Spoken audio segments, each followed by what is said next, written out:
राजा रामचंद्र भगवान की जय। मेरा जन्म ब्राह्मण कुल में हुआ। मैं ब्राह्मणोचित स्वधर्म का यथोचित पालन भी करता हूँ। मेरे मन में कभी किसी पर अत्याचार अथवा किसी का शोषण करने का भाव नहीं आया। व्यवहार में किसी को कष्ट देना तो बहुत दूर की बात है। हम लोगों के पूर्वज जो ब्राह्मण रहे होंगे वे तो हमसे कितने अधिक ऊंचे धर्मनिष्ठ, कितने ऊंचे ब्रह्मनिष्ठ भगवत भक्त रहे होंगे। हम तो कलयुग की अधिकता के कारण, कुछ कलयुग की अधिकता के प्रभाव के कारण उनके जैसे नहीं बन सकते, परंतु फिर भी सर्वभूत हिते रताः और सर्वे भवन्तु सुखिनः की भावना हृदय में रखते हैं। हृदय से इस तथ्य को स्वीकार करते हैं और अपने आप को अधिक से अधिक इस भावना पर नियोजित भी करते हैं। ऐसी स्थिति में कैसे लोग और कौन वे लोग हैं जो हम ब्राह्मणों, क्षत्रियों एवं कभी कभी तो वैश्यों पर भी अत्याचार का आरोप लगाते हैं कि इन लोगों ने अत्याचार किया, इन लोगों ने शोषण किया। ये कौन लोग हैं? अत्याचार के नाम पर विभिन्न कानून बनाना और आरक्षण का बवाल खड़ा करके ब्राह्मणों के संहार की व्यूह रचना करना, ये सब शोषण के नाम पर ही किया जा रहा है। ये वही लोग हैं जो सनातन धर्म से घृणा करते हैं। इस घृणा के परिणाम स्वरूप सनातन वैदिक धर्म के मूल रक्षक हम ब्राह्मणों से द्वेष रखते हैं, क्योंकि वे अभी भी जो हमारा थोड़ा बहुत कुछ ज्ञान बचा, थोड़ा बहुत सम्मान बचा और कुछ प्रतिष्ठा बची, उन्हें देखकर वे ईर्ष्या करते हैं मूलतः। अब आजकल यह ईर्ष्या इतनी अधिक बढ़ गई, इतनी अधिक बलवती हो गई है कि हमारे विरुद्ध, हमारे अर्थात सभी ब्राह्मणों के विरुद्ध, विशेषकर ब्राह्मणों, क्षत्रियों के विरुद्ध शासन तंत्रों में नियम बनाकर, आर्थिक रूप से कमजोर करने का प्रकल्प चलाकर, हमारे विरुद्ध दुष्प्रचार करके और हमारे संहार तक की व्यूह रचना कर रहे हैं। ये सब जो जातिगत जनगणना की बात कर रहे हैं कि जाति के आधार पे जो जनगणना के आंकड़े हैं बाहर किए जाने चाहिए, और विभिन्न राजनीतिक दलों में अधिक से अधिक लोगों को जो बनाई हुई कैटेगरी है, वास्तव में शास्त्रों में तो जनरल, SC ST और फिर जो बाद में OBC बनाया गया, ये सब शास्त्रों का तो शब्द है नहीं। दलित, पूज्य गुरुदेव तो कहते हैं कि दलित शब्द को प्रतिबंधित करना चाहिए। दलित का क्या तात्पर्य है? किसने दलन किया? जो कार्य मुगलों और अंग्रेजों के शासन काल में उन म्लेच्छों ने किया, उसका सीधा सीधा आक्षेप ब्राह्मणों पर करते हैं ये, और क्षत्रियों पर, कि इन्होंने शोषण किया।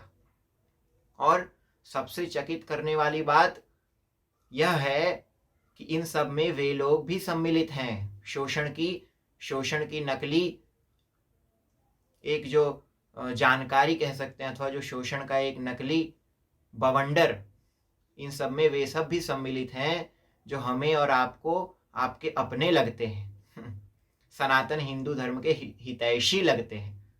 अतः बहुत सावधान रहने की आवश्यकता है।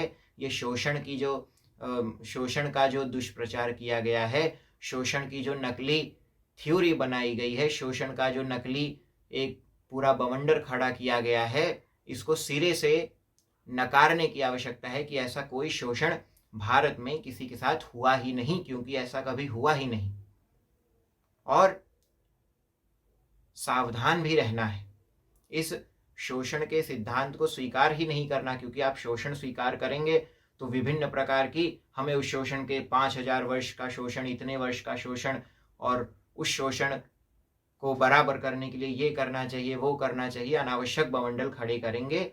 इस बात को समझते हुए कि हमने कोई शोषण नहीं किया, इस बात को पूर्णतः अपने हृदय से मानने की आवश्यकता है कि हमने कभी किसी का शोषण नहीं किया। और दूसरी बात, यदि कोई शोषण की बात करता है तो उससे यह बात रखने की आवश्यकता है कि कभी किसी का शोषण हमारे यहाँ ब्राह्मणों ने, क्षत्रियों ने नहीं किया। और सावधान रहते हुए अपना जीवन व्यतीत करने की आवश्यकता है। सावधान रहते हुए क्या करने की आवश्यकता है?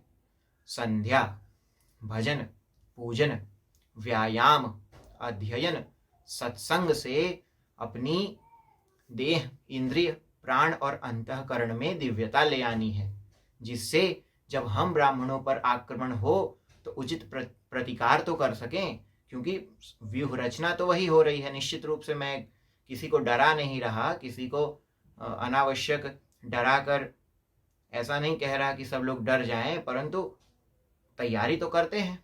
तो वही तैयारी करने की मैं बात कर रहा हूं कि कम से कम उचित प्रतिक्रिया करने की स्थिति में तो हो हम।